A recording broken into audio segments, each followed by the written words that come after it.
इस वीडियो में बात करते हैं रेंज की। सीट रेंज का मतलब होता है कि आप किस सेल के ऊपर ऑपरेशन कर रहे हैं, कितनी सेल के ऊपर ऑपरेशन कर रहे हैं। तो पहले तो आपको वो सेल सेलेक्ट करनी होती है। तो रेंज मतलब होता है सिलेक्शन का तरीका, कितने तरीक़ों से आप सेल को सिलेक्ट करके उसके ऊपर ऑपरेशन कर सकते हैं। जैसे कि हम लोग एक सेल को सिलेक्ट कर सकते हैं, उसके ऊपर ऑपरेशन कर सकते हैं। एक से ज़्यादा सेल को यानी मल्टीपल सेल को सिलेक्ट कर सकते हैं।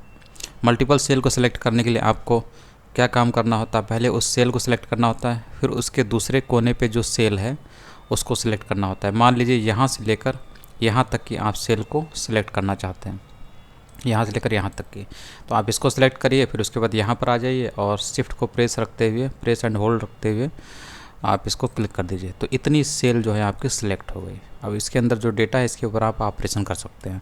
तो ये मल्टीपल सेल को सिलेक्ट करने का तरीका हो गया। उसी तरीके से आप पूरी की पूरी कॉलम को सिलेक्ट करना चाहते हैं तो आपको सिंपली ये जो कॉलम नंबर नेम लिखा हुआ है, जैसे सी कॉलम है, इसको सिलेक्ट करना है तो आप इसी को क्लिक कर सकते हैं। तो पूरी की पूरी जो कॉलम है वो सिलेक्ट हो गई।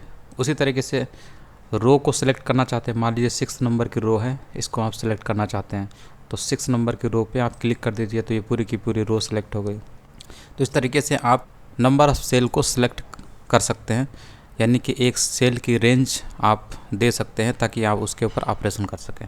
पूरी सेल को पूरी सीट को सिलेक्ट करना तो आपको ये किनारे वाला जो ये सेल है इसको सिलेक्ट करना होता है, पूरी सीट सिलेक्ट हो जाती है।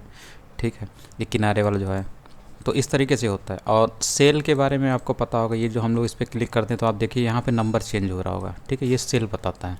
जैसे कि ये वाला सेल सेलेक्ट है तो यहाँ पे C5 लिखा हुआ है। C का मतलब होता है column number C, column C, और 5 का मतलब है रो नंबर 5। तो कॉलम C और रो नंबर 5 पे कौन सी सेल बन रही है, ये वाली, इसीलिए यहाँ पर इसका नेम दिया हुआ है C5। तो इस तरीके से आप सेल की रेंज को दे सकते हैं ताकि उस पर आप ऑपरेशन कर सकें। तो आपको उसे पहले सेलेक्ट करना होता है, एक सेलेक्ट करना है कि एक से ज़्यादा सेल को सिलेक्ट करना है, कि पूरी कॉलम को सिलेक्ट करना है, कि पूरी पूरी रो को सिलेक्ट करना है, कितनी सिलेक्ट करनी है। जैसे यहाँ पर मान लीजिए 3 नंबर वाले ये जो सेल है A3, इसको सिलेक्ट करते हुए आपको रो नंबर 9 तक की सेल को सिलेक्ट करना है इसी कॉलम में। तो आपको ये सिलेक्ट करना है, उसके बाद आपको शिफ्ट की प्रेस रखना है और 9 वाले इस जगह पर आकर इस सेल को क्लिक कर देना है। तो ये देखिए ये पूरी की पूरी रेंज, सेल की रेंज सिलेक्ट हो गई। इस तरीके से आप करते हैं।